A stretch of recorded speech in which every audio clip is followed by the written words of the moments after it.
Assalamualaikum warahmatullahi wabarakatuh. Eh, Perkenalkan, nama saya Muhammad Idrus dari S1 Farmasi semester akhir. Yang terhormat Bapak Sabda Wahab Esfam Hemakes selaku penguji 1. Yang terhormat Ibu Apoteker Citra Yulianda Perdilawati Emfam sebagai penguji 2. Yang terhormat eh, Ibu Apoteker Ariska Agustin Esfam sebagai penguji 3. Baiklah, pada kesempatan kali ini saya akan memaparkan hasil penelitian saya terkait standarisasi ekstrak kulit jeruk kalamansi Citrus microcarpa. Selanjutnya, berikut adalah proses kulit jeruk kalamansi. Dari gambar yang di atas, yaitu adalah pengumpulan bahan baku. Setelah itu pencucian kulit jeruk kalamansi. Setelah itu pemotongan. Setelah itu pemisahan kulit jeruk dengan daging jeruk. Selanjutnya yaitu pengeringan. Setelah itu penghalusan, dan selanjutnya itu pengayakan. Selanjutnya dimaserasi selama 3 hari dengan 3 kali maserasi. Setelah itu maserasi difiltrat atau disaring. Setelah selesai dengan 3 kali maserasi, yaitu dilanjutkan dengan proses rotary evaporator untuk pemisahan pelarut dengan ekstrak kulit jeruk kalamansi. Setelah itu dipanaskan menggunakan water bath untuk menjadikan ekstrak kental. Dan gambar terakhir yaitu ekstrak kental dari kulit jeruk kalamansi. Untuk selanjutnya yaitu screening fitokimia. Untuk screening fitokimia ini ada 5, yaitu uji flavonoid, uji tanin, uji saponin, uji alkaloid, dan uji steroid. Dari hasil yang telah diuji untuk kulit jeruk kalamansi yaitu untuk uji flavonoid yaitu positif, untuk uji saponin yaitu negatif, untuk uji tanin itu negatif, untuk uji alkaloid itu didapatkan hasil negatif. Untuk alkaloid dibagi menjadi 3 yaitu Dragendorf itu mendapatkan hasil yang negatif, Wagner didapatkan hasil yang positif, Mayer didapatkan hasil negatif. Dan yang terakhir yaitu steroid didapatkan hasil yang negatif. Berikutnya yaitu parameter uji identitas dan organoleptik. Untuk identitas, nama ekstrak kulit jeruk kalamansi, nama latin Citrus microcarpa, bagian tumbuhan yang digunakan yaitu kulit. Untuk organoleptik, warna hijau kecoklatan, mempunyai bau yang khas, rasa yang pahit, bentuk yaitu ekstrak kental. Hasil pengujian susut pengeringan dan kadar air. Untuk hasil pengujian susut pengeringan dan kadar air, untuk cara penelitiannya yaitu krus dipanaskan menggunakan oven dengan suhu 105 derajat selama 30 menit. Setelah itu dikeluarkan dan dimasukkan desikator selama 30 menit untuk menetralisir dari suhu panas setelah di oven. Setelah itu krus ditimbang lalu ditambahkan sampel ekstrak kulit jeruk kalamansi sebanyak 1 gram dan dimasukkan ke oven lagi pada suhu 105 derajat selama 1 jam. Dan dikeluarkan dan dimasukkan lagi ke desikator. Setelah itu ditimbang.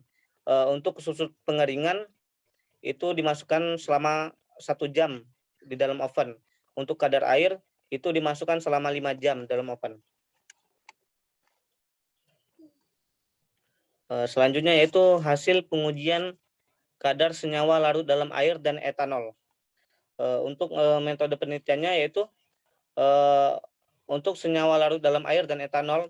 Untuk larut air itu menggunakan pelarut kloroform, sedangkan etanol menggunakan etanol 70%. Untuk pengencerannya itu dibutuhkan sebanyak 10 mili, lalu ditambahkan sampel 1 gram. Setelah itu dimaserasi selama 24 jam, dikocok 6 jam pertama. Setelah kemudian itu didiamkan. Selanjutnya disaring dan diambil 1 mili. Setelah itu dipanaskan dulu cawan penguap ke oven selama 30 menit. Setelah itu dimasukkan ke desikator, kemudian ditimbang dan ditambahkan 1 mili sampel. Setelah itu dipanaskan ke dalam water bath sampai kering. Setelah itu dimasukkan ke oven selama 30 menit. Kemudian cawan beserta sampel ditimbang. Selanjutnya hasil pengujian kadar abu total.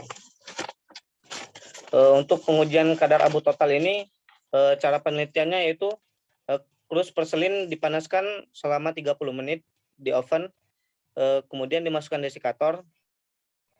Setelah itu ditambahkan 1 mg sampel, kemudian dipanaskan pada suhu 600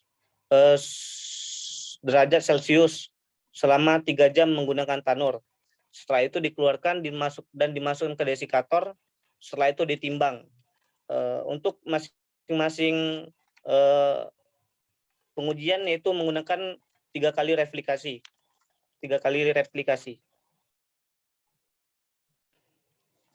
Selanjutnya yaitu penentuan total bakteri. Untuk total bakteri, cara penelitiannya yaitu bahan yang digunakan yaitu Na, natrium agar. Untuk 3 kali replikasi, penentuan bakteri dibutuhkan 0,84 gram Na. Dilarutkan menggunakan Aquades dan dituang ke dalam cawan Petri serta digores dengan sampel ekstrak kulit jeruk kalamansi dengan pengenceran 10⁻⁴.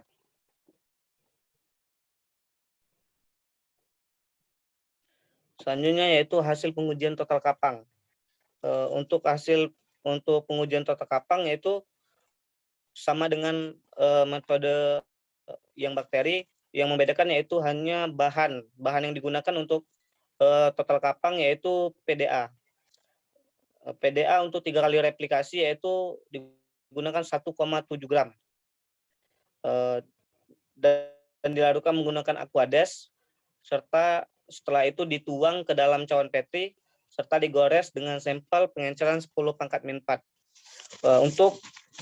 Untuk kesimpulan pada hasil penelitian standarisasi ekstrak kulit jeruk kalamansi, yaitu untuk parameter spesifik dilakukan pengujian organoleptik, kadar senyawa terlarut, etanol, dan air. Untuk etanol, kadar senyawanya dapatkan 5,92%. Untuk senyawa terlarut dalam air, yaitu didapatkan 13,38%. Untuk parameter non spesifik, susut pengeringan itu didapatkan 0,26%. Penentuan kadar air didapatkan 0,44%. Untuk kadar abu total didapat 5,2%. Untuk total bakteri ada 2 replikasi. Untuk replikasi pertama didapatkan 4 bakteri, yang kedua 1, dan yang terakhir kapang untuk 3 kali replikasi. Untuk replikasi pertama didapatkan 46, yang kedua didapatkan 66, yang ketiga didapatkan 34. Mungkin sekian pemaparan hasil dari saya terkait standarisasi ekstrak kulit jeruk kalamansi Citrus microcarpa. Lebih dan kurangnya saya mohon maaf. Wassalamualaikum warahmatullahi wabarakatuh.